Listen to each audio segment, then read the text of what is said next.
കോഴിക്കോട് നഗരത്തിൽ നിന്ന് കാണാതായ വ്യാപാരി മുഹമ്മദ് ആട്ടൂരിനെ കാണാതായിട്ട് ഒരു കൊല്ലമാവുകയാണ്. കൃത്യമായിട്ടുള്ള സൂചനകളോ അല്ലെങ്കിൽ വിവരങ്ങളോ ഒന്നും ഇതുവരെയായിട്ട് ലഭ്യമായിട്ടില്ല. ഇപ്പോൾ ആട്ടൂരിൻ്റെ കുടുംബം നമ്മോടൊപ്പം ചേരുന്നുണ്ട്. ഒരു കൊല്ലമാവുകയാണ്, ഇതുവരെയായിട്ടും കൃത്യമായിട്ടുള്ള സൂചനകളിലേക്ക് പോലീസ് എത്തിയിട്ടില്ല. എന്താണ് ഇത്?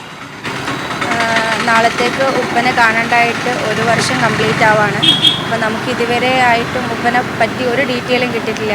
ഉപ്പ വരുന്നുള്ള ഹോപ്പിലാണ് നമ്മളെല്ലാവരും ഇത്രയും വെയിറ്റ് ചെയ്തുകൊണ്ടിരിക്കുകയാണ്. ഉപ്പയ്ക്ക് എന്ത് പറ്റിയെന്നോ അതറിയേണ്ടത് നമ്മളെ റൈറ്റാണ്. ഇത്രയും കാലമായിട്ട് പോലീസിൻ്റെ സൈഡിൽ നിന്ന് 1 വർഷമായി നമ്മൾ വെയിറ്റ് ചെയ്യുന്നു. ഒരു അപ്ഡേറ്റ്സ് നമുക്ക് കിട്ടിയിട്ടില്ല. അവർ വർക്ക് ചെയ്യുന്നുണ്ടെന്നുള്ള നമുക്കറിയാം, അവർ പറയുന്നുണ്ട്. പക്ഷേ എഫക്റ്റീവായിട്ട് അവരുടെ സൈഡിൽ നിന്ന് നമുക്കൊരു റിസൾട്ടും ഇതുവരെ കിട്ടിയിട്ടില്ല. അപ്പോൾ നമ്മൾ പോലീസ് അല്ലാതെ ഹയറായിട്ട് അന്വേഷണം കൊടുക്കാനാണ് നമ്മൾ പ്ലാൻ ചെയ്യുന്നത്. മുന്നേ നമ്മൾ ഹൈക്കോടതിയിൽ റിട്ട് ഫയൽ ചെയ്തിട്ടുണ്ടായിരുന്നു ചെയ്യാൻ വേണ്ടിയിട്ട്. മിനിസ്റ്ററെ കണ്ടിരുന്നു. നമ്മളെക്കൊണ്ട് കഴിയുന്ന എല്ലാ സമര പരിപാടികളും നമ്മൾ ചെയ്തിട്ടുണ്ട്.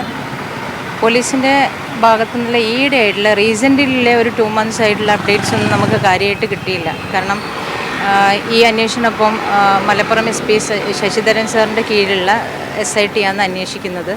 അപ്പം റീസെൻ്റിലുള്ള അപ്ഡേറ്റ്സ് നടക്കുന്നുണ്ട് എന്നല്ലാതെ എന്ത് വിവരം കിട്ടിയെന്നുള്ളത് നമുക്കിതുവരെ അറിഞ്ഞിട്ടില്ല. അപ്പോൾ അതിൻ്റെ മുമ്പേ ഉള്ള ഇതെന്ന് പറഞ്ഞപ്പോൾ 1 year ആയല്ലോ.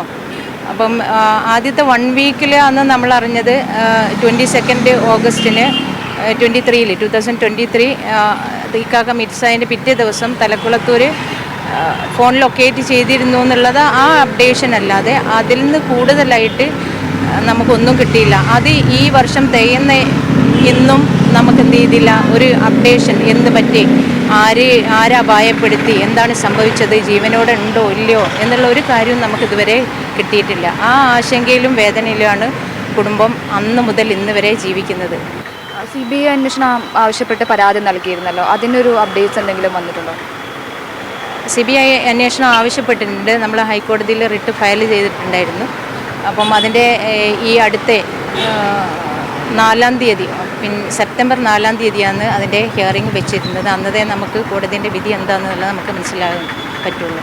അപ്പോൾ ഏതായാലും ആക്ഷൻ കമ്മിറ്റിയുടെ കീഴിൽ കുടുംബവും നാട്ടുകാരും എല്ലാം തന്നെ സമരപരിപാടികൾക്ക് ഇതുവരെ നടത്തിയിരുന്നു. ഇനി മുന്നോട്ടും ഈ വീക്കിൽ തന്നെ ഒരു സമരത്തെരുവ് എന്നുള്ള പേരിൽ ഒരു സമരപരിപാടി ആവിഷ്കരിക്കുന്നുണ്ട്.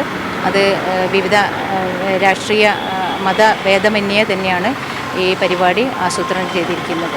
എന്തെങ്കിലും റിസൾട്ട് ഉണ്ടാവും തന്നെയാണ് വിചാരിക്കുന്നത്, നമ്മൾ പ്രതീക്ഷിക്കുന്നത്. വലിയ വേദനയിൽ തന്നെയാണ് കുടുംബമുള്ളത്. 1 കൊല്ലമായി ഇതുവരെയായിട്ടും യാതൊരുവിധ സൂചനകളോ വിവരങ്ങളോ ഒന്നും തന്നെ ലഭിച്ചിട്ടില്ല. എത്രയും വേഗം അതിലൊരു നടപടി ഉണ്ടാകണമെന്ന് തന്നെയാണ് കുടുംബം ആവശ്യപ്പെടുന്നത്. നിതിൻ ഗോപിക്കൊപ്പം ലിഡിയ ജേക്കബ്, മീഡിയ 1.